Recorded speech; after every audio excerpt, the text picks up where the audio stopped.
বন্ধুরে, আল্লাহ আমাদের পরীক্ষা করেন। কখনো হয়তো এমনটি হয় আল্লাহ আমাদের চাষাবাদের উপরে মুসিবত লাগিয়ে দেয়। হয়তো জমিতে ফসল হলো, মূল্য নাই, পয়সা পেলাম না, এটা আমাদের জন্য মুসিবত আমরা মনে করি। আবার অনেক সময় দেখা যায় বাজার খুব ভালো, ফসল ঠিকঠাক হলো, কিন্তু ওটার যখন সময় হলো সব নষ্ট হয়ে গেল। হয় না? হয় না? হয়। এগুলো আমরা মুসিবত মনে করি, এগুলো আমরা বিপদ মনে করি। আল্লাহ বলছে বান্দা, তোমাদের কাছে বিপদ, তোমাদের কাছে মুসিবত, তবে আমি আল্লাহ তোমাদেরকে বলবো অবশ্যই মনে রাখো, আল্লাযীনা ইযা আসাবাতুহুম মুসিবা, তোমরা এই মুসিবতের সময় ধৈর্য ধারণ করো। যখন তোমাদের উপরে মুসিবত হবে অবশ্যই তোমরা ধৈর্য ধারণ করো। আল্লাহ পাক আল্লাহ তাআলা আমাদেরকে ডেকে বললেন, বান্দা মনে রাখো তোমাদেরকে যে পরীক্ষা নিয়েছে এটা হলো তোমাদের কাছে একেবারে ছোট ছোট পরীক্ষা। জামানার একজন নবী হযরত ইব্রাহিম খলিলুল্লাহ তার জীবনের কথা ভাবো। আমি আল্লাহ পাক আল্লাহ তাআলা তার একেবারে বুড়ো বয়সে গিয়ে একটা সন্তান দিলাম, যে সন্তানটার নাম হলো হযরত ইসমাঈল আলাইহিস সালাম। একবারে চিন্তা করো, এই ইসমাঈলকে আমি একেবারে বুড়ো বয়সে তার ঘরে দিলাম, সারা জীবন তার সন্তান হয় না, সে বুড়ো বয়সে একটা সন্তান পেল। আমি আল্লাহ আবার হুকুম করলাম, হে ইব্রাহিম আর দেরি নয়, দেরি নয়, তুমি তোমার ওই কলিজার টুকরা সন্তানকে অমুক মরুভূমির উপরে তুমি রেখে এসো। কোথায় ঘর ছিল? সুদূর ফিলিস্তিনে, সিরিয়ার মধ্যে হযরত ইব্রাহিম নবীর অবস্থান ছিল, ঘর ছিল। আর ইব্রাহিম নবীর হুকুম হলো মক্কাতুল মুকাররমাতে তার কলিজার টুকরা সন্তানকে রেখে আসতে হুকুম করলেন। যেটাকে হাজী সাহেবরা হজ করতে গিয়ে আপনার সাফা মারওয়া পাহাড়, এই সাফা মারওয়া পাহাড়ে তাদেরকে সাই করতে হয়, দৌড়াতে হয়। ওটা সেই হযরতে নবী ইসমাঈল আলাইহিস সালামের আম্মাজান হযরতে মা হাজেরা আলাইহিস সালাতু ওয়াস সালামের সুন্নাত। বলুন সুবহানাল্লাহ। সেটা আল্লাহ এখনো মানুষের কাছে ফোকাস রেখেছেন। আমি মূল কথাগুলো বলবো, পুরো আমি ইতিহাস বলতে চাইছি না, ওই ইতিহাস হয়তো আপনাদের জানা। আমি মূল যে কথাগুলি খালি আপনার আমার পরীক্ষার, নবীদের পরীক্ষার কথা একটু বোঝানোর জন্য। ইব্রাহিম নবীকে হুকুম করা হলো, হে আমার পয়গম্বর, হে ইব্রাহিম তুমি চলে যাও, তোমার বিবি হাজেরা আর তোমার কলিজার টুকরা সন্তান ইসমাঈলকে রেখে এসো সেই মক্কাতুল মুকাররমা সাফা মারওয়া পাহাড়ে রাখার আদেশ হলো। সাফা মারওয়া পাহাড়ে হযরত নবী ইব্রাহিম আলাইহিস সালাম রেখে এলেন। এরপরে পরে আল্লাহ পাক আল্লাহ তাআলা সন্তানের বয়স যখন 11 অথবা 13, সন্তানের বয়স 11 অথবা 13, এবার আল্লাহর হুকুম হলো ইব্রাহিম আর দেরি নয়, দেরি নয়, তোমার প্রিয় পুত্র, তোমার প্রিয় সন্তানকে আমি আল্লাহ আমার রাস্তায় কুরবানি করো। একজন পয়গম্বর, একজন নবী, যে নবীকে জাতির পিতা বলা হয়, সেই ইব্রাহিম নবীকে আল্লাহ হুকুম করেছেন, নবী মান্যতা দেবে। এটাই তো স্বাভাবিক, কারণ নবীরা আল্লাহর পক্ষ থেকে সিলেকশন। একবার জোরে বলুন সুবহানাল্লাহ। আল্লাহ তাদেরকে প্রথম থেকেই বাধ্যই বানিয়েছে। একবার জোরে বলুন সুবহানাল্লাহ। আল্লাহর হুকুম হলো কলিজার টুকরা সন্তানকে তুমি কুরবানি করো। আচ্ছা, এর থেকে বড় পরীক্ষা বাপের জন্য আর কিছু হতে পারে বলে মনে হয়? মনে করুন সম্পদ আছে 5 বিঘে, চলে গেল। মনে করুন আপনার 5 বিঘে চাষাবাদ নষ্ট হয়ে গেল। এরপরও আপনার মনে তাসাল্লি হবে, আমি এবছরে পাইনি, হয়তো পরবর্তীতে বা অন্য বছরে আল্লাহ আমাকে আবার মিলিয়ে দিতে পারে, এটা হয়তো আপনার অন্তরে তাসাল্লিটা হবে। কিন্তু সন্তানকে কুরবানি করার আদেশ হলো, কুরবানি যদি আপনার সন্তানকে করে দেন, সন্তানকে আর পাবেন? তাহলে এর থেকে বড় পরীক্ষার কিছু হতে পারে না। যদিও আল্লাহ পাক যখন হুকুম করেছিল সেই 11 অথবা 13 বছর বয়সে ইব্রাহিম নবী এলেন, সন্তান ইব্রাহিম নবীকে চিনতেও পাচ্ছেন না। হযরত নবী ইব্রাহিম আলাইহিস সালামকে সন্তান চিনতে পাচ্ছেন না। পরিচয় দেওয়া হলো, নবী ইব্রাহিম আলাইহিস সালাম সঙ্গে নিয়ে চলে গেলেন। এর মাঝখানে ইবলিস শয়তান মাকে ধোঁকা দিলেন, ছেলেকে ধোঁকা দিলেন। তারপরে ইবলিস শয়তানকে চিনতে পেরে পাথর মারলেন, সেটা আজও সুন্নাত। সেই হাজী সাহেবদেরকে পাথর মারতে হয়। ভাই আমার দোস্ত আমার, ইব্রাহিম নবী বেটাকে নিয়ে গেলেন, ছেলেকে জিজ্ঞাসা করলেন, বেটা ইসমাইল, আল্লাহ আমার উপরে হুকুম করেছে আমি তোমাকে কুরবানি করব। ছেলে বলছেন, অবশ্যই আল্লাহ আপনার উপরে আল্লাহ হুকুম করেছে, আমাকে কবুল করেছে, আলহামদুলিল্লাহ। অবশ্যই আমি আপনার বেটা, আপনার সন্তান বলছি, আপনি চিন্তা করবেন না, অবশ্যই আমাকে ধৈর্য ধারণকারী ব্যক্তিদের মধ্যেই পাবেন। একবার জোরে বলুন সুবহানাল্লাহ। যেমন বাপ তেমন বেটা, বাপ রাজি বেটাও রাজি। বললেন বিভিন্ন ঘটনা রয়েছে। তারপরে মহান আল্লাহ পাক তো আসলে তার ইচ্ছেটা চেয়েছিলেন, সন্তানকে চাইনি, আল্লাহ তার পরীক্ষা ইচ্ছাটা চেয়েছিলেন। আল্লাহ জান্নাত থেকে দুম্বা দিয়ে হযরত ইব্রাহিম নবীর কুরবানিকে আল্লাহ কবুল করে নিলেন। বলুন সুবহানাল্লাহ। ভাই আমার দোস্ত আমার, হযরত আইয়ুব নবীর জীবনী দেখুন। হযরত নবী আইয়ুব আলাইহিস সালাতু ওয়াস সালাম, আল্লাহ পাক তাকে বাদশাহিত্ব দিয়েছিলেন। তিনি একজন পয়গম্বর ছিলেন, তিনি একজন নবী ছিলেন। তারপরও মাঝখানে 18 বছর আল্লাহ সব কেড়ে নিয়েছিলেন। 18 বছর। আরে আমাদের তো হয় কোনো এক বছর, এই হয়ে গেল করোনা 2 বছর, তার অ্যাকশন চলছে এখন, তবু ভাত তো পেটে যাচ্ছে, ভাত পেটে যাচ্ছে। হযরত নবী আইয়ুব আলাইহিস সালাম তিনি একজন বাদশা ছিলেন।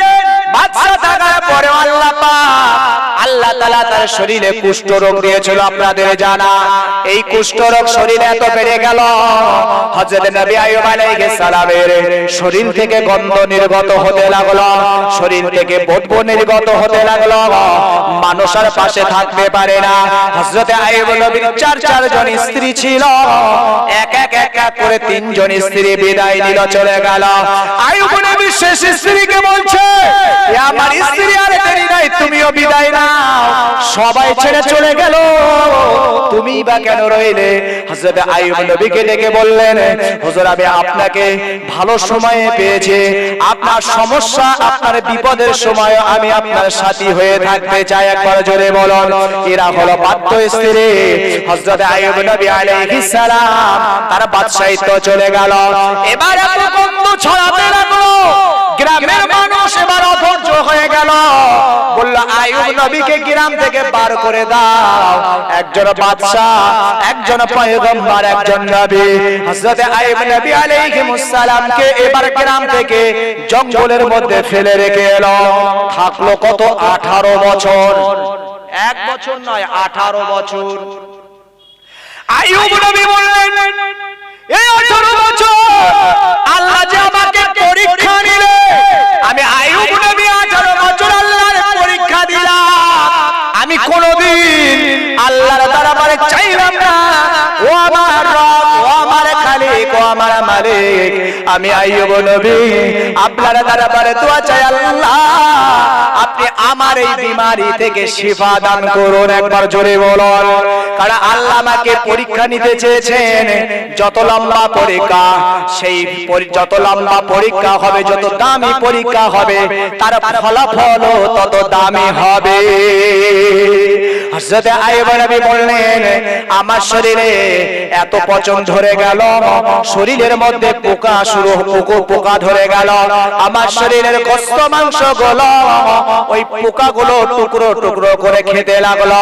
ভাই আমার দোস্ত আমার, আমাদের শরীরে অনেক সময় পিঁপড়া কামড় দেয়, পিঁপড়া কামড় দেয়, আমাদের শরীরে অস্বস্তি শুরু হয়ে যায়, রাগে পড়ে পিঁপড়েকে ডলে মেরে ফেলে দিই ভাই।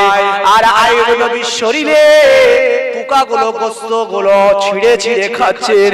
আইয়ুব নবী আরো বলেন, যখন আমার শরীরে এই পোকাগুলো খায় আর কিছু কিছু পোকা যখন শরীর থেকে নেমে যায়, আমি আইয়ুব নবী তাদেরকে আবার ধরে ধরে ধরে ধরে আমার শরীরের খাদ্যগুলো তাদের খাবার, আমি তাদের খাবার সুযোগ করে দিই। একবার জোরে বলেন। কারণ আমি আইয়ুব নবী জানতাম এটা হলো আল্লাহর পরীক্ষা, যত পরীক্ষা বড় হবে ফলাফল তত বড় হবে। হযরত আইয়ুব আলাইহিস সালাম বললেন, অবশেষে আমার আল্লাহ পাক আল্লাহ তাআলা দীর্ঘ 18 বছরে পরীক্ষা করার পরেও আমার আল্লাহ এবার পরীক্ষা শুরু করলো। আমার জবান, আমার জিহ্বার মধ্যে এবার কুষ্ঠ রোগ দিল, সেখানেও পোকা ধরে গেল। আমার জিহ্বাটা এত ব্যথা, এত দরদ, এত দরদ, আমার জিহ্বাটাকে আমি নাড়াতে পারি না। ও দুনিয়ার বান্দা বান্দিরা মনে রাখো, আমি আইয়ুব নবী আলাইহিস সালাম যে আল্লাহ পাকের জিকির করব, যে আল্লাহ পাকের তাসবিহ পড়ব, এটার জন্য আমার এই হোঠ, আমার ঠোঁট মোবারক নাড়াতে হবে। আমি আইয়ুব নবী আর ঠোঁট নাড়াতে পারি না। ওই সময় আমি আর যখন জিকির আর করতে পারি না, আল্লাহর দরবারে দুটি হাত ধরে রোনাসারি করলাম, আল্লাহ আমার সারা শরীরে পচন দিয়েছেন, আমার সারা শরীরে পোকামাকড় আমার গোশত মাংসগুলো তারা কাল দিয়ে চিবিয়ে চিবিয়ে তারা খায়। তারা আল্লাহ এত কিছু হবার পরেও আমি আপনার কাছে কখনো হাত উঠিয়ে আমার বিমারি থেকে শিফা দেওয়া চাই না আল্লাহ। আল্লাহ তবে আজকে আপনার দরবারে আমার নিবেদন, আল্লাহ আমি যে আপনার তাসবিহ করতাম, আমি যে আপনার জিকির করতাম, আল্লাহ আজ আপনি আমার সেই জবানেও আল্লাহ আপনি কুষ্ঠ রোগ দিয়েছেন। পোকাগুলো টুকরে পোকাগুলো আমার জিহ্বাতে এমনি করে গোশতগুলো তুলে তুলে খায়। আল্লাহ আমার জিহ্বার মধ্যে এত দরদ, এত ব্যথা, আমি যে জিহ্বাটা নাড়িয়ে জিকির করব, আমি যে জিহ্বাটা নাড়িয়ে আপনার তাসবিহ করব, আল্লাহ এতটুকু সক্ষমতাও আপনি আর রাখলেন না। আল্লাহ তাই বাধ্য হয়ে আপনার কাছে দোয়া চাই, আল্লাহ পরীক্ষা আপনি আমার নেন, তবে আমার তাসবিহ করার জন্য আমার অন্তত জিহ্বাটাকে আপনি ভালো করে দেন। আল্লাহ আমার নবী আইয়ুব আলাইহিস সালামকে ডেকে বললেন, ও আমার বন্ধু আইয়ুব, আমি আল্লাহ তোমাকে পরীক্ষা দিয়েছি, লম্বা সময়ে তুমি পরীক্ষা দিয়েছ, তুমি পরীক্ষায় উত্তীর্ণ হয়েছ, আমি আল্লাহ এবার তোমাকে আবার সব কিছু ফিরিয়ে দেব। একবার জোরে বলো। হযরত আইয়ুব নবীকে আমার আল্লাহ হুকুম করলেন, হে নবী আইয়ুব, আর দেরি নয়, তোমার পায়ের গুড়মোড়া দ্বারা তুমি একটু জমিনের উপরে তুমি একটু জমিনের উপরে তুমি তোমার গুড়মোড়া দ্বারা একটা ঠোকা দাও। আইয়ুব নবী বলছেন, আল্লাহ আমার পায়ের গুড়মোড়ার এমন অবস্থা, আমি যেই পায়ের গুড়মোড়ো দিয়ে আমি জমিনে যে একটু ঠোকা দেব, ওই ঠোকা দেওয়ার ক্ষমতা আমার নাই। আল্লাহ বলছে, রেখে আমি আল্লাহ তোমাকে হুকুম করলাম, আমি আল্লাহ তোমাকে বললাম তুমি অবশ্যই পা লাগাও। আমি আল্লাহ নিশ্চয়ই তোমার খালি হোঠের বিমারি আমি আল্লাহ শিফা দেব না, বরং তোমার সমস্ত শরীরের ব্যাধি, সমস্ত শরীরের রোগ আমি আল্লাহ দিয়েছি, আর আমি আল্লাহ তোমার সমস্ত ব্যাধি থেকে নিরাময় করব। তোমার দাওয়াই তোমার পায়ের নিচে আমি আল্লাহ রেখেছি। আইয়ুব নবী বললেন, আল্লাহ আমার পায়ের নিচে যদি আমার এই বিমারি রোগের দাওয়াই থাকে, তবে এতদিন কেন দিলা না? আল্লাহ বলছে, নবী ও আমার বন্ধু, হে আইয়ুব শোনো, তুমিও উত্তীর্ণ হতে চেয়েছো, তুমিও দামি হতে চেয়েছো, তুমিও বড় ফলাফল ফল নিতে চেয়েছো আর আমি আল্লাহ দিতে চেয়েছি, ওই জন্য আমি আল্লাহ পাক আল্লাহ তাআলা এতদিন তোমাকে দাওয়াই দেই না। হযরত নবী আইয়ুব আলাইহিস সালাতু ওয়াস সালাম বিসমিল্লাহির রহমানির রহিম বলে যখনই গুড়গুড়ো দিয়ে টুকা দিলেন জমিনে, সাথে সাথে জমিন থেকে পানি উঠতে শুরু হলো। আল্লাহ বলেন আইয়ুব আর দেরি নয়, জমিনের ওই পানি হলো তোমার শরীরের ব্যাধির ঔষধ। হে আইয়ুব, তোমার হাত দিয়ে ওই পানিগুলো নিয়ে তোমার মাথা থেকে নিয়ে পূর্ণাঙ্গ শরীর তুমি ধৌত করো। আমি আল্লাহ পাক আল্লাহ তাআলা আমি কোন বললে ফায়াকুন, আমি আল্লাহ যদি বলি কোন ফায়াকুন হয়ে যায়। ও আমার বন্ধু, পা যখনই লাগালে পানি যখনই জমিন থেকে নির্গত হতে লাগলো, সাথে সাথে আইয়ুব নবী পানিগুলো নিয়ে সারা শরীরে ধৌত করতে লাগলো। আমার আল্লাহ পাক আল্লাহ তাআলা ধৌত করার সাথে সাথে তার শরীরের কুষ্ঠ ব্যাধি আল্লাহ ভালো করে দিলেন। একবার জোরে বলো। নবীদের উপরে পরীক্ষা হয়েছে, এই পরীক্ষা আমাদের উপরে হয়েছে নাকি ভাই? এমন পরীক্ষা, এমন বিমারি যে গ্রাম থেকেও তাড়িয়ে দিয়েছে। তবে একটা হয়েছে করোনা। করোনা যখন হয়েছে হয়নি ভাই আমার, দোস্ত আমার, বাপও ছেলে দেখতে যায় না, বিবিও যায় না, দরজা থেকে একটু ঠেলে দেয়, বলে নিয়ে নাও। ভুল বুঝবেন না, মহান আল্লাহ পাক আল্লাহ তাআলা যাদেরকে এই বিমারি দিয়েছিল তাদের মতন করুণ অবস্থা, তাদের মতন এমন অবস্থা আমার মনে হয় পৃথিবীর আর কোনো মানুষের হয়নি। সে ঘরে বসে বসে বসে বসে খালি ভিডিও কল করেছে আর কথা বলেছে। বড় কষ্ট হচ্ছে, আজ বিবি আমার কাছে আসে না, সন্তান আমাকে ভালো করে আব্বা বলে ডাকে না, আমার ঘরের মেয়েটা এত মায়া করে, এত মায়ালি, মেয়েটা আমার বাড়িতে আসে না। মেয়ের বলছে, ফোন করে বলছে, কোচি খবরদার আসিস না, তোর আব্বার করোনা হয়েছে, আমাদের বাড়ি যেন আসিস না। হয়নি না? হয়নি, হয়েছে। এই 20 দিন 18 দিন 20 দিন আপনার এইভাবে ঘরে আইসোলেট ছিল, যার কারণে তাকে এত অসহায় মনে হয়েছিল, তার কাছে জীবনের এত বড় পরীক্ষা মনে হয়েছিল। আমার মনে হয় লাইফে এত বড় পরীক্ষার তার কিছু মনে হয় পৃথিবীতে নাই বলেই মনে হয়। তার জীবনে এত বড় পরীক্ষার কোনোদিন হয়েছে বলে মনে হয় না। জানার এই করোনা হয়েছিল, জানার এমন অবস্থা হয়েছিল, একবার তার সাথে আলাপ করুন, আপনি তার ওই সময়ের করুণ অবস্থার কথা শুনলে আপনি দুঃখিত হয়ে যাবেন। ভাই আমার, দোস্ত আমার, 20 দিন 25 দিন তবে তো ঘরেই থাকতে পেরেছিলেন, কিন্তু হযরত নবী আইয়ুব আলাইহিস সালামকে ঘর খালি নয়, গ্রাম থেকে বার করে জঙ্গলে পাঠিয়ে দিয়েছিল।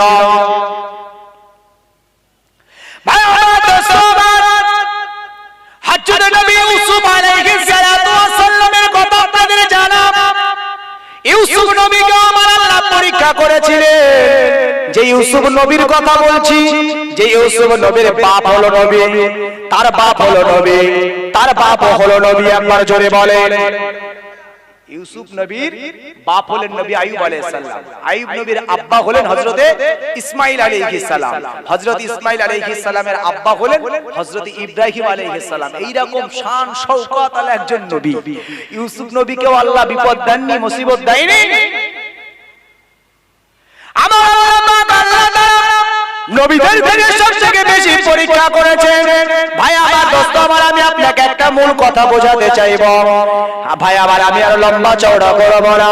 হযরত ইউসুফ নবী আলাইহিস সালামকে আল্লাহ নবী করেছেন, আল্লাহ তো নিশ্চয়ই তাকে পছন্দ করতেন, কিন্তু পরীক্ষা আল্লাহ তাকে নিয়েছেন। এই পরীক্ষা আমাদেরকে নেয়নি। ছোটবেলায় বাল্য বয়সে তার নিজের ভাইয়েরা তাকে কুয়ার মধ্যে ফেলে রেখে এসেছে, কারণ ওখানেই পড়ে উঠতে পারবে না, না খেয়ে না দিয়ে মরে যাবে। কিন্তু আল্লাহ যাকে মারেন তাকে পৃথিবীর কেউ বাঁচাতে পারে না, আর আল্লাহ যাকে বাঁচান তাকে পৃথিবীর কেউ মারতে পারে না। কথা ঠিক না বল? হযরত ইউসুফ নবীকে কুয়ার মধ্যে ফেলা হলো, আল্লাহ সেখান থেকে তাকে বাঁচিয়ে দিল। এই ইউসুফ নবীকে কুয়ায় ফেলা হলো, একজন নবীকে আল্লাহ ভালোবাসেন, তারপরে একজন নবীকে জুলুম অত্যাচারের মধ্যে পড়তে হলো, জুলুমকারীদের হাতে পড়তে হলো, তার উপরে জুলুম হলো, অত্যাচার হলো। এই নবী ইউসুফ আলাইহিস সালাম তারপরে তাকে গোলাম হিসেবে বিক্রি করা হলো। তিনি দীর্ঘ লম্বা সময় একজন নবী হয়ে গোলাম হলো। গোলাম গোলাম আমরা তো আজাদি, খাওয়া হোক না হোক অন্তত আমি রাস্তা ঘাটে আমার ইচ্ছা মতন বাজার ঘাটে যেখানে ইচ্ছা সেখানে যাব, কোনো অসুবিধা নেই। গোলামের কি এই অবদান ছিল? এই গোলামের কি এরকম একটা দায়িত্ব গোলাম কি পালন করতে পারতো যে আমার ইচ্ছা মতন আমি বাজারে যাব, রাস্তায় যাব, ওখানে যাব, এখানে যাব? পারে না। গোলাম মালিকের এখতিয়ার, মালিক যেখানে বলবে সেখানে, মালিক যেখানে নিষেধ করবে সেখানে সেখানে গোলাম যেতে পারবে না। হে সুলাইমানের জওয়ানেরা, হযরত নবী ইউসুফ আলাইহিস সালাম গোলাম বানালেন আল্লাহ তাকে। এই ইউসুফ নবী আলাইহিস সালামকে একটা মিথ্যা অপরাধকে সম্মুখে রেখে নবী ইউসুফ আলাইহিস সালামকে অপরাধী সাজিয়ে দীর্ঘ 7 বছর তাকে জেলখানায় রাখলেন। ভাই আমার, দোস্ত আমার, অবশেষে আল্লাহ তাকে সম্মান দিয়ে তাকে খাদ্য মন্ত্রীও বানালেন। একবার জোরে বলে আল্লাহ পরীক্ষা নিয়েছেন, কুয়ায় ফেলেছেন, তারপরে গোলাম বানিয়েছেন, তারপরে জুলাইখা তার সাথে পাপে সংযুক্ত হতে চেয়েছিল, কিন্তু পাপ থেকে তিনি বাঁচার জন্য ছুটে পালালো। অনেক ঘটনা, ইউসুফ জুলাইখার ঘটনা শুনেননি আপনারা? শুনেছেন তো। ওই অপরাধ ইউসুফ নবীর ছিল না, জুলাইখার ছিল। তারপরেও এই জুলাইখা তাকে অপরাধী সাজিয়ে জেল খাটালো। দীর্ঘ 7 বছর জেল খেটেছেন। কিন্তু মনে রাখতে হবে, বিপদ যদি হয়, মুসিবত যদি হয়, এই বিপদে আপনার আমার বা ঈমানদারের কাজ হলো ধৈর্য ধারণ করা, সবর এখতিয়ার করা।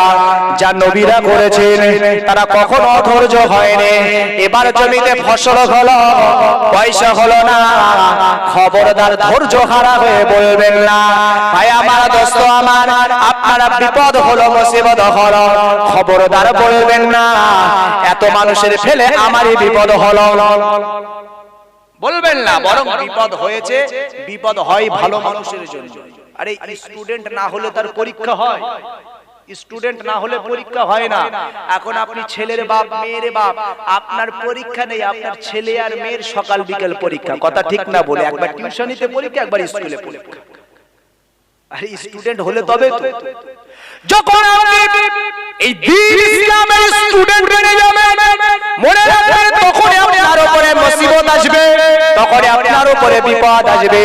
আর আপনার এই বিপদ, এই মুসিবতে আপনাকে ধৈর্যের পরিচয় দিতে হবে। ভাই আমার, দোস্ত আমার, ভুল বুঝবেন না, আমাদেরকে বুঝতে হবে আসলে যদি আমাদের উপরে মুসিবত না আসে, বিপদ না আসে, মনে রাখতে হবে আমরা এখনো ঠিক জায়গায় আসতে পারি নাই। হয়তো মুখে স্বীকার করে নিয়েছি লা ইলাহা ইল্লাল্লাহ মুহাম্মাদুর রাসূলুল্লাহ সাল্লাল্লাহু আলাইহি ওয়াসাল্লাম, আল্লাহ ছাড়া স্রষ্টা নাই, আল্লাহ ছাড়া মাবুদ নাই, আর প্রেরিত পয়গম্বর নবী মুহাম্মদ মুস্তাফা সাল্লাল্লাহু আলাইহি ওয়াসাল্লাম জবানে বলেছেন আপনি প্রকৃত হতে পারেননি। প্রকৃত হওয়ার জন্য কিন্তু শর্ত রয়েছে। আপনাকে যেমন জবানে স্বীকার করতে হবে লা ইলাহা ইল্লাল্লাহ, আল্লাহ ছাড়া কোনো স্রষ্টা নাই, মুহাম্মাদুর রাসূলুল্লাহ সাল্লাল্লাহু আলাইহি সাল্লাম আল্লাহর প্রেরিত পয়গম্বর বা রাসূল, এটা জবানে পড়ার সাথে সাথে আপনার অন্তরেও কিন্তু বিশ্বাস করতে হবে নবী ছাড়া পৃথিবীতে আমাদের নেতা নাই, আর আল্লাহ ছাড়া পৃথিবীতে আমাদের কেউ স্রষ্টা নাই। জবানে বলবেন, অন্তরে মান্যতা দেবেন। তবে জবানে বলা আর অন্তরে মান্যতা দেওয়ার নামও কিন্তু প্রকৃত নয়। যদি অন্তরে আর মুখে যদি বলার নাম যদি প্রকৃত হতো, রোমের বাদশা হিরাক্লিয়াস তিনিও কিন্তু ঈমানদার হয়ে যেত। আপনাদের জানা ইতালির রোম বলে একটি আপনার শহর রয়েছে, যেটা হলো খ্রিস্টান তথা ঈসাইদের মূল কেন্দ্রবিন্দু। খ্রিস্টান তথা ঈসাইদের যেটা মূল কেন্দ্রবিন্দু, সেই শহরটাকে রোম বলা হয়, যে শহরটা হলো ইতালির রাজধানী।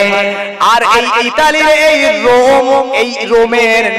এই রোম শব্দটা কোরআনেও আছে।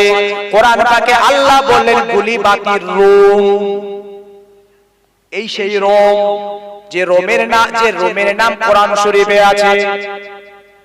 বিশ্ব নবী আমার দিনের দাওয়াত দেন, তৎসময় আপনার খ্রিস্ট ধর্মের মেন কেন্দ্রবিন্দু ছিল রোম। আর আমরা যেটাকে এখন ইরান বলে জানি, এই ইরানটা ছিল তৎসময় পারস্য, যেটাকে আমরা বলি ফার্সি। ইরানের ভাষা কিন্তু ফার্সি, ইরানের ভাষা ফার্সি। আসলে আরবি থেকে প হয় না, ওই জন্য পারস্য তৎসময় বা এখনো বলে, কিন্তু আরবিতে বলতে গেলে ফার্সি বলতে হবে, ফার্সি। আরবিতে প হয় না। এই ইরানে ছিল বুত পূজারী, মূর্তি পূজারী। তৎসময় এই রোমে ছিল খ্রিস্ট ধর্মের কেন্দ্রবিন্দু, আর ইরানে ছিল, পারস্যে ছিল আপনার বুত পরস্তি, আপনার মূর্তি পূজারীদের কেন্দ্রবিন্দু।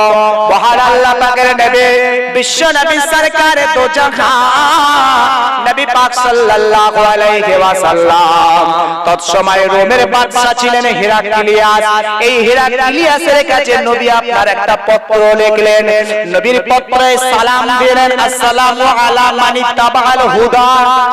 মনে রাখতে হবে, অন্য জাতির জন্য সালাম এটা। আসসালামু আলা মান ইত্তাবাল হুদা, সালামতি বর্ষিত হোক তোমার উপরে যদি আল্লাহ তোমাকে হিদায়াত দেয়। হিদায়াতের দোয়া চাওয়ায় নবীজি সালাম দিলেন, হে পুত্র হেরাক্লিয়াস, আসসালামু আলা মান ইত্তাবাল হুদা। আল্লাহর নবী সালাম দিয়ে পত্রে লিখলেন, হে হেরাক্লিয়াস, তোমাকে যিনি সৃষ্টি করেছেন, আমি মুহাম্মদ, আমাকেও তিনি সৃষ্টি করেছেন। তবে এই জাতির জন্য আমি মুহাম্মদ সাল্লাল্লাহু আলাইহি ওয়াসাল্লাম আমাকে নবী তথা পয়গম্বর হিসাবে প্রেরণ করেছে। আর মনে রাখো হেরাক্লিয়াস, তোমারও যিনি সৃষ্টিকর্তা, আমারও সৃষ্টিকর্তা তিনি। হে হেরাক্লিয়াস, তবে আমি নবী তোমার কাছে পয়গাম পাঠালাম, যখন সৃষ্টিকর্তা তোমারও যিনি আর আমারও যিনি সৃষ্টিকর্তা, আসো আমরা সেই সৃষ্টিকর্তার উপাসনা ইবাদত করি। নবীর কাছে যখন পত্র গেল, নবীর কাছে পত্র যাবার পরে এবার হেরাক্লিয়াসের কাছে যখন পত্রটা গেল, এবারে হেরাক্লিয়াস ডেকে বলছে, শোনো, আমার দরবারের ছেলেদেরকে ডেকে বলছে, শোনো, এই দরবারের মানুষ শোনো, এই যে মোহাম্মদ নামে যে চিঠিটা আমার কাছে এসেছে, এই মানুষটাকে তোমরা কেউ চেনো? মক্কায় যার বাড়ি, সে আমার কাছে পয়গাম পাঠিয়েছে, এটাকে কি কেউ চেনো? বলছে না, আমরা চিনি না কেউ, তার সম্পর্কে আমাদের কোনো জ্ঞান নেই।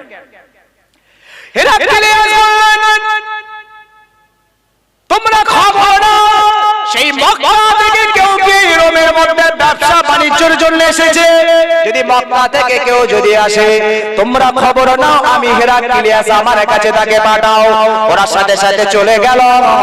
মক্কা থেকে কি কোনো মানুষ এসেছে যে এই রোমে ব্যবসা বাণিজ্য করতে? একজন মানুষকে খুঁজে পাওয়া গেল, যে মানুষটার নাম হলো আবু সুফিয়ান। এই আবু সুফিয়ান হলেন নবীর চাচা। যে সময় আবু সুফিয়ানকে হেরাক্লিয়াস ডাকলেন দরবারে, সেই সময় কিন্তু আবু সুফিয়ান ঈমান আনেন নাই, বরং বিশ্ব নবীর চরম এবং পরম দুশমন ছিল। এক নম্বরে দুশমন যদি আবু জেহেলকে আমরা জানি, দ্বিতীয় নাম্বার তৎসময়ের দুশমন ছিল কিন্তু আবু সুফিয়ান। কারণ বিশ্ব নবীর সঙ্গে যখন দিনের জন্য, ইসলামের জন্য যখন কোনো যুদ্ধ হতো, এই যুদ্ধের কমান্ডার হিসাবে আবু জেহেল থাকতেন।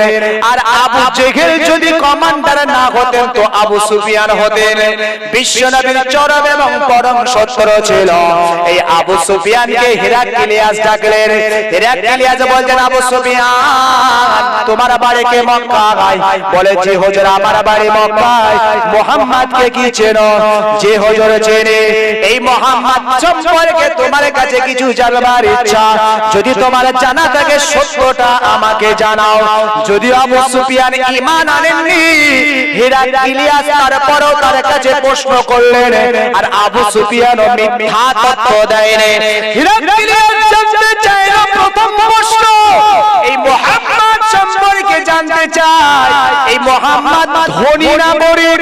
বলছে একেবারে গরিব, একেবারে অসহায়। বলছে আমি জানতে চাই, হে আবু সুফিয়ান বলো, এই মুহাম্মদ এর পূর্বপুরুষ কি কেউ বাদশা ছিল, রাজা ছিল? বলছে না না না, এই মুহাম্মাদের পূর্বপুরুষ কেউ বাদশা রাজা ছিল না। এবার মুহাম্মদ সম্পর্কে আবু সুফিয়ানের কাছে জিজ্ঞাসা করা হলো, একবার বলো এই মুহাম্মদ কি সত্যবাদী? হিরাক্লিয়াসের কথার জবাবে আবু সুফিয়ান বললেন, অবশ্যই এই মুহাম্মদ হলো সত্যবাদী। হে বাদশা হিরাক্লিয়াস, শুনে রাখো, আমি তার অনুসারী নই, আমি তার অনুগামী নই, বরং চরম এবং বড় আমি তার দুশমন। তারপর আমি বলবো, হে হিরাক্লিয়াস শুনে রাখো, এই মুহাম্মদ খালি সত্যবাদী নয়, বড় আমানতদারী। যদি আমরা অমুসলিম, আমরা তার অনুসারী যারা নয়, আমরা যারা ইহুদি, আমরা যারা নাসারা, যদি আমাদের অর্থ কারোর কাছে আমানত রাখার প্রয়োজন মনে করি, আমরা অবশ্যই সেই আমানতটা কাউকে বিশ্বাস না করে বরং মুহাম্মদকেই বিশ্বাস করে তার কাছে আমানত রাখি। একবার জোরে বলে, খালি সত্যবাদী নয়, বরং তিনি বড় আমানতদারী। এবার হিরাক্লিয়াসকে বলছে, শোনো, জবান আর অন্তর আর একটা জিনিস আমাদের বাকি, যেটা না করা পর্যন্ত ইসলামের পূর্ণতায় আপনি আমি পৌঁছাতে পারি না। এই সময় হিরাক্লিয়াস বললেন, তোমরা দরবারের সকলে শোনো, আমি সাক্ষ্য দেই, আমি সাক্ষ্য দেই, ওই মক্কার মুহাম্মদ, ওই এতিম ছেলেটা, ওই অসহায় ছেলেটা, যার সম্পর্কে আবু সুফিয়ান তত্ত্ব আমাকে বললেন, আর আমি হিরাক্লিয়াস আমার ভিতরে যে জ্ঞান রয়েছে, শিক্ষা রয়েছে, আমি সেই জ্ঞান এবং আবু সুফিয়ান কথার সামঞ্জস্য রেখে আমি স্বীকৃতি দিলাম, সেই মুহাম্মদ হলো সত্য নবী। একবার জোরে বলেন, মুহাম্মদ হলো সেই আল্লাহর প্রেরিত পয়গম্বর, মুহাম্মদই হলো আল্লাহ পাকের নবী। জবানে বললেন, অন্তর দিয়ে বিশ্বাস করলেন। আমি হিরাক্লিয়াস খালি জবান দিয়ে নয়, আমি আমার অন্তর দিয়েও বলছি, ওই মুহাম্মদ তিনি হলেন আখির, তিনি হলেন শেষ নবী, আখিরি পয়গম্বর মুহাম্মদ মুস্তাফা সাল্লাল্লাহু আলাইহি ওয়াসাল্লাম। কিন্তু আপনি ইতিহাস দেখুন, এই হিরাক্লিয়াস জবানে স্বীকারোক্তি দিয়ে অন্তরে মেনে নেবার পরে ওই মানুষটা কিন্তু ঈমানদার বলে ইতিহাসের পাতায় বিবেচিত নন। তার কারণ হলো ওই মানুষটা আমাল দিয়ে বাস্তবায়ন করেনি। ঈমান আপনি আনবেন জবানে, ঈমান আপনি অন্তরে বিশ্বাস করবেন, সাথে সাথে আপনাকে আমাল, শরীয়তের বিধান, শরীয়তের হুকুমগুলো যখন আপনি আমাল দিয়ে বাস্তবায়ন করবেন, তখনই আপনি পূর্ণতার শিখরে পৌঁছাবেন। এর আগে নয়, আমরা তার আগে নয়, যখন আমরা অন্তরে মেনে নেব, মুখে স্বীকৃতি দেব এবং আমাদের আমল দ্বারা বাস্তবায়ন করব। ভাই আমার দোস্ত আমার, আমরা যদি কলেমা পড়ে খালি মুসলমান মনে করি, আমরা কলেমা পড়ে যদি মুসলমান মনে করি, আপনারা সোশ্যাল মিডিয়ায় দেখেছেন অনেক নেতা নেত্রীরা তারাও কিন্তু কলেমা পড়ে, ঠিক না ভুল? পড়েছে। তাহলে আমি বলবো সেই মানুষগুলো মুসলমান, সেই মানুষগুলো ঈমানদার, তো বিশ্বাস আপনি করবেন না? হতে পারে না। আসলে তার ভিতরে হয়তো জবানে ছিল, অন্তরে ছিল না, আর তার কাজ দ্বারাও বাস্তবায়ন হয়নি।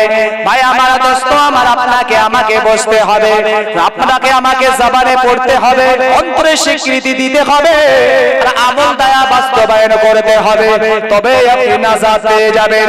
পৃথিবীতে আমরা যদি এই কলেমা জবানে আর অন্তরে যদি এইটুকু রাখি, আমল দ্বারা যদি বাস্তবায়ন না করে, মনে রাখুন পৃথিবী ছেড়ে আমরা চলে যাব, সেই দিন কিন্তু আমরা ঈমানদার হয়ে আল্লাহর দরবারে ফিরতে পারবো না। আপনাকে যদি উদাহরণস্বরূপ বলা যায়, আপনাদের জানা পৃথিবীর জমিনে নবীর একজন চাচা, যার নাম হলো হযরতে আবু তালিব। এই আবু তালিব বিশ্ব নবীকে বড় প্যার করতেন।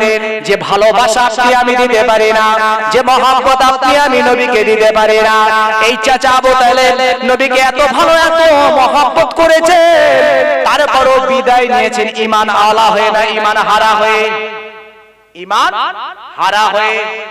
তিনি জানতেন মুহাম্মদ সাল্লাল্লাহু আলাইহি ওয়াসাল্লাম সত্য নবী, হক বিশ্বস্ত নবী, নবী মুহাম্মাদই হলো সঠিক। এই চাচা আবু তালিব বিশ্ব নবী সাল্লাল্লাহু আলাইহি ওয়াসাল্লাম তিনি নামাজ পড়েছেন, সালাত আদায় করেছেন, কলিজার টুকরা সন্তান হযরতে আলী রাদিয়াল্লাহু তাআলা আনহু হুজুর আমার 7-8 বছর বয়স, এই হযরতে আলী বিশ্ব নবীর সাথে নামাজ আদায় করেছেন। চাচা আবু তালিব ঘরে ঢুকলেন, চাচা আবু তালিব হযরতে আলীকে ডেকে বললেন, ও আমার কলিজার টুকরা আলী শোনো, তুমি কি মুহাম্মাদের অনুসারী হয়েছো? তুমি কি মুহাম্মাদের হাতে হাত দিয়ে ঈমানের কালেমা পড়ে নিয়েছো?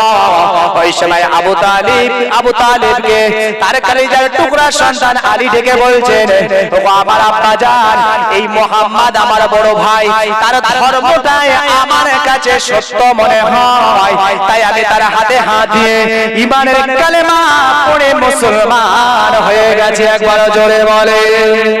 আবু তালিব এবার কি বলছে দেখুন, নবীকে তারা বিশ্বাস করতো কিনা, নবী সত্য নবী এটা তারা জানতো কিনা। এবার আবু তালিব বলছে, হে আমার বেটা, হে আমার কলিজার টুকরা সন্তান, আমি তোমার বেটা, তোমার বাপ, আমি সাক্ষ্য দেই, তোমার বড় ভাই তোমাকে যে পথের অনুসারী বানিয়েছে, আমি আবু তালিব সাক্ষ্য দেই এটাই হলো সঠিক পথ, এটাই হলো সত্য পথ। আর আমি আবু তালিব বলছি, তোমার বড় ভাই মুহাম্মদ তোমাকে কুপথে নয় বরং তোমাকে সুপথে পরিচালিত করেছে। নবী সত্য আবু তালিব জানতো।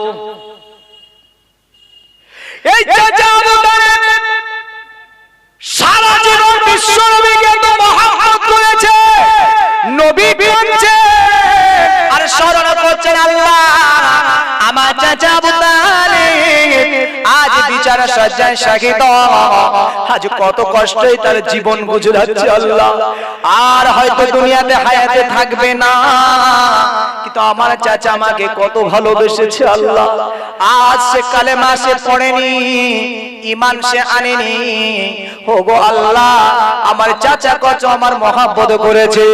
আমি ঘরে যেতাম, তার ছোট্ট ছেলে হযরতে আলী, ছোটবেলায় সে আলী বাপের কোলে সোহাগ নিত, আদর নিত, আর যখনই আমি মুহাম্মদ সাল্লাল্লাহু আলাইহি ওয়াসাল্লাম ঘরের ভিতরে ঢুকে পড়তাম, আর সাথে সাথে হযরতে আলীকে কোল থেকে নামিয়ে দিত।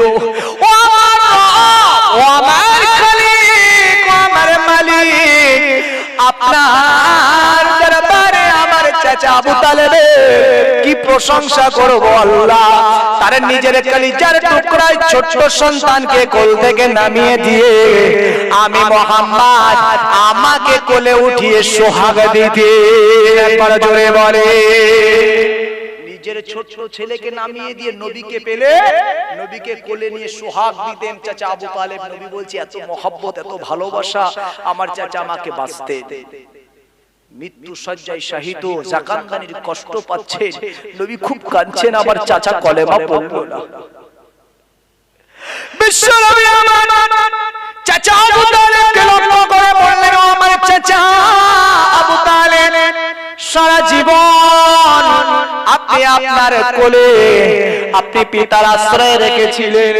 ও রব্বুল আলামিন আল্লাহ পাক যাই হোক, আমি আর লম্বা চওড়া করলাম না, সময়ের দিকে লক্ষ্য করে আমাদের চির আকাঙ্ক্ষিত আমাদের মুরব্বী, আমাদের বাবু নানারা, আমাদের ওস্তাদ তুল্য মানুষ, অতএব আপনাদের সবারই জানা জনাব হযরত মাওলানা মনোয়ার হোসেন সাহেব, তিনি আপনাদের সম্মুখে এখনই আলাপ আলোচনা করবেন। আপনারা যারা এখন এদিক ওদিকে আছেন সকলে মাহফিলে চলে আসুন।